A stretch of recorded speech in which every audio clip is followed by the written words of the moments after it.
আলহামদুলিল্লাহ, চট্টগ্রামে ঘুরতে এসে সুন্দর একটা মাজারে আসলাম। মাজারটির নাম হয়েছে বাইজিদ বোস্তামি মাজার। অনেক বড় মাজার। তো হাজার হাজার মানুষ আসে যায়। তো মাজারটা অনেক উঁচু জায়গায় মাজারটি। তো মাজারটিতে ঘুরে সব কিছুই দেখলাম। তো চারিদিকটা পরিবেশটাও অনেক সুন্দর। তো চারিদিকটা ঘুরে ঘুরে দেখলাম, ভালোই লাগে। চারিদিকের পরিবেশটা অনেক ভালো। অনেক নিচুতে নামতে হয়। আমি হাঁটতে হাঁটতে নামতেছি, অনেক উঁচাই গুণে নিচে নামতে আছি।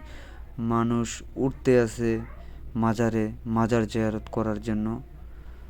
যদি কেউ চট্টগ্রামে আসেন তো মাজারটা দেখে যাইয়েন। মাজারটা অনেক সুন্দর একটা জায়গায়।